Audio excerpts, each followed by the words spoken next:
Today we're celebrating Trinity Sunday, and the thing about the Trinity is that it's impossible to understand. It says that God is one and yet God is three.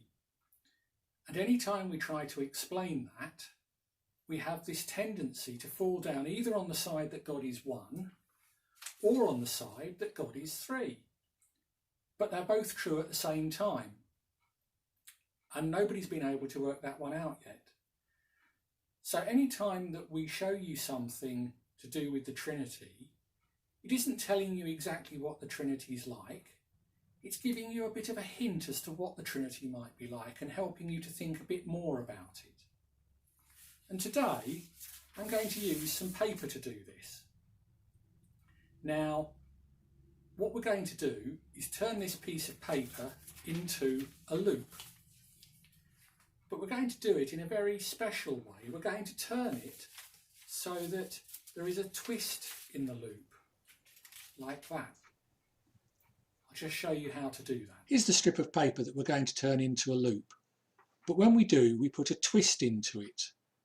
We then sellotape it on both sides so that we don't get any flaps left over.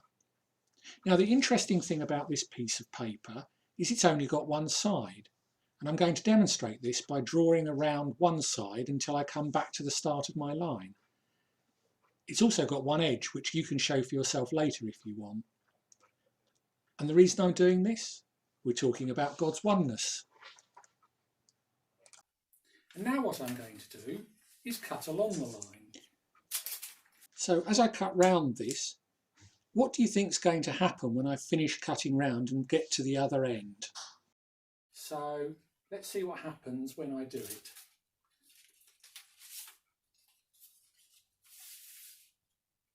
We've got one big loop.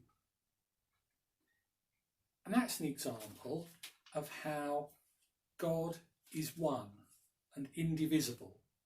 We tried to divide the circle into two loops and we only got one. Now what I'm going to do is I'm going to cut it twice, each time 1/3 of the way across. This will take a bit of time, so we might do this another way. But before we do that, what do you think is going to happen this time?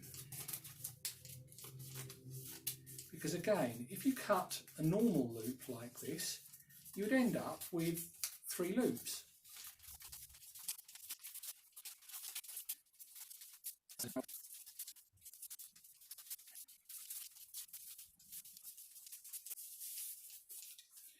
Right, so now I'm just about to get there.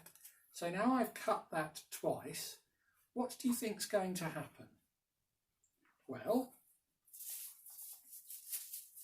I've got 2 enormous loops and I've actually got a 3rd loop here. And so when we're thinking about the Trinity, we've cut it twice more, and yet we've still got an undivided Trinity, even though we've got 3 different loops, but heavily intertwined, just like the Father, Son and Holy Spirit, intertwined with their relationships between each other. If you'd like to do this at home afterwards, please do. However, please do check with your parents or your carers whether you can have scissors.